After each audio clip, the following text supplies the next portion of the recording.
Amigos oyentes, hermanos queridos, buenos días. El Evangelio del día, hoy 24 de julio del año 2017. Aquí estamos Patricia y Miguel, este matrimonio cristiano, dispuestos a leer y comentar este Evangelio. Primero, la lectura, Patricia. Lectura del Santo Evangelio según San Mateo. Capítulo 12, versículos del 38 al 42. Entonces algunos escribas y fariseos le dijeron: Maestro, queremos que nos hagas ver un signo. Él les respondió: Esta generación malvada y adúltera reclama un signo, pero no se le dará otro que el del profeta Jonás. Porque así como Jonás estuvo 3 días y 3 noches en el vientre del pez, así estará el Hijo del Hombre en el seno de la tierra 3 días y 3 noches. El día del juicio, los hombres de Nínive se levantarán contra esta generación y la condenarán, porque ellos se convirtieron por la predicación de Jonás, y aquí hay alguien que es más que Jonás. El día del juicio, la reina del sur se levantará contra esta generación y la condenará, porque ella vino de los confines de la tierra para escuchar la sabiduría de Salomón, y aquí hay alguien que es más que Salomón. Palabra del Señor. Gloria a nuestro Señor Jesucristo.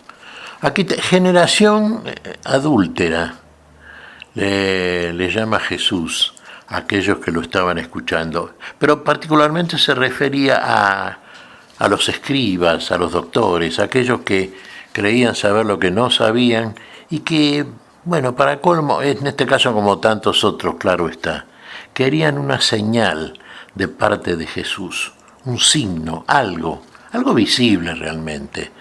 Si vamos a estimar el signo, lo que es, sí, es de pronto un milagro que se hace en provecho de una multitud, como solía hacer Jesús. Pero la señal posiblemente de la cual querían tener evidencias, mostraciones, estos incrédulos, era la señal del poder que tenía nuestro Señor. Recordamos una parte del capítulo 2 de la primera carta del apóstol San Pablo a los Corintios, donde decía: los judíos piden señales, los griegos piden sabiduría. Nosotros le decimos: Cristo, poder de Dios; Cristo, sabiduría de Dios. Cristo es el todo y en todos. Es lo que predicamos los cristianos, lo que predica la Iglesia de Cristo. Y hay incredulidad por parte de muchos, sí. No se crea qué cosa, a la palabra de Dios, cuyo fundamento y comienzo, disparo, digamos, ¿no es cierto?, para la fe es el querigma cristiano. Cristo murió, Cristo resucitó. Cristo resucitado es primicia para todos nosotros, primicia de primicias. Él comparte la vida, ha resucitado, la ha recuperado por todos y para todos. Entonces la comparte con aquellos que creen verdaderamente en su palabra y en su poder.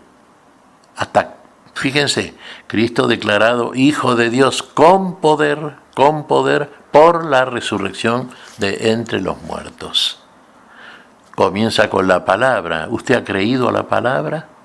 Estamos viendo en estos evangelios de estos últimos días el poder de la palabra, la semilla para la vida, la que el sembrador, nuestro Señor, implanta en el corazón de la fe de cada uno de nosotros. Esa semilla que si crece da fruto de vida y fruto abundante. Comienza con esa palabra, pero comienza realmente cuando usted encarna la palabra, la vive. Bueno, eso es creer definitivamente que el Señor murió y resucitó. Por eso menciona aquí nuestro Señor la señal de Jonás, el profeta que tuvo 3 días y 3 noches en el vientre de la ballena.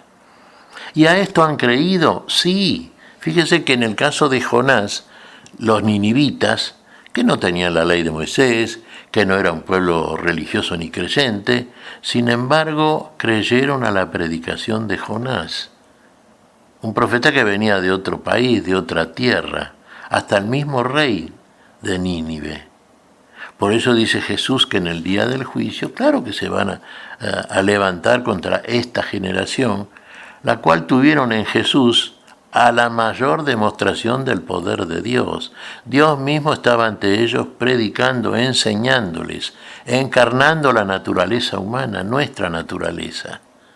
Y no le creyeron.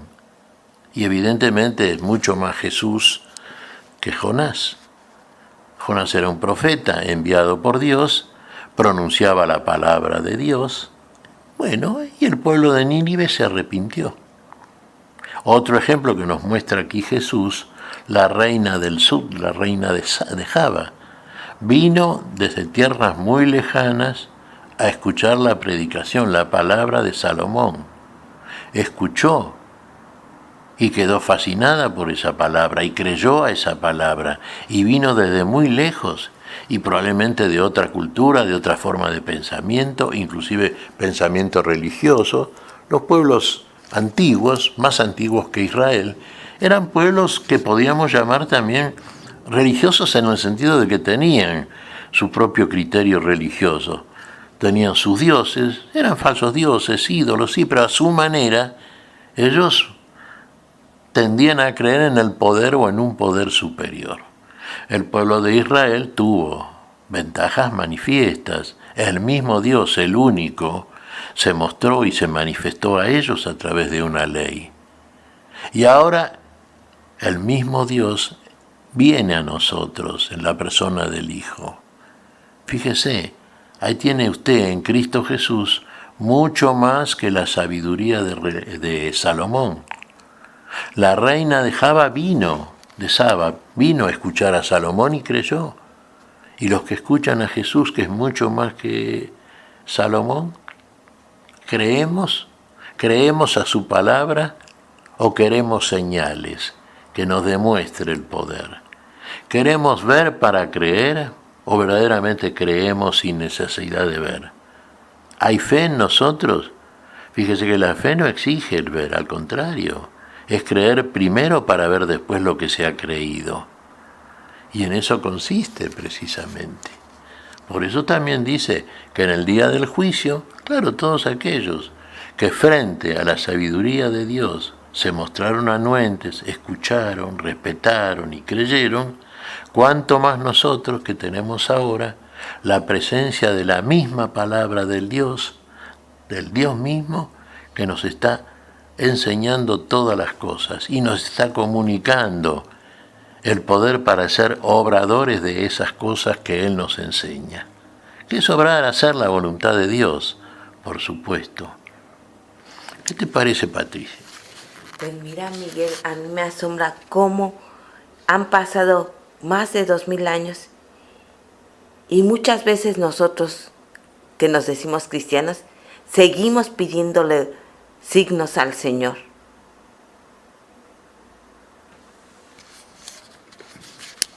Efectivamente, Patricia, pedimos pruebas. ¿Eso implica qué cosa? Que en nosotros hay dudas. Y lo que es de duda, lo que se duda, no es de fe. La fe lo que viene es a sancionar la duda. Si usted tiene fe, y si tiene fe porque verdaderamente obra la palabra que el Señor le enseña, usted me dirá, no puedo. No, usted puede si tiene fe, porque el Señor le comunica el poder del Espíritu para que usted pueda obrar el bien debido. Estamos en una condición muy ventajosa porque el que vino a nosotros es rey. Figurado en Salomón, sí, de acuerdo, por la sabiduría, infinitamente más que Salomón. Además, este es rey eterno, no es rey por un tiempo, no es rey solamente en el tiempo, es rey para siempre. Bueno, son contundentes las pruebas, por supuesto, ¿no? ¿Qué te parece si agradecemos al Señor? Muy bien, Miguel. Te damos gracias, Padre Celestial, en el nombre santo de nuestro Señor Jesucristo. Te damos gracias, Padre, te pedimos perdón por nuestras faltas. Señor, pedimos tu bendición para este día. Pedimos la unción de tu Espíritu ese espíritu que en nosotros nos comunica el poder, que nos ilumina y nos da el poder en Cristo Jesús para ser obradores de esa voluntad tuya, Señor, de esa voluntad expresada a través de tu palabra de justicia. Y lo podemos hacer en tu nombre, siempre en tu nombre, Jesús, por Jesucristo, Señor nuestro. Amén y amén. Amén.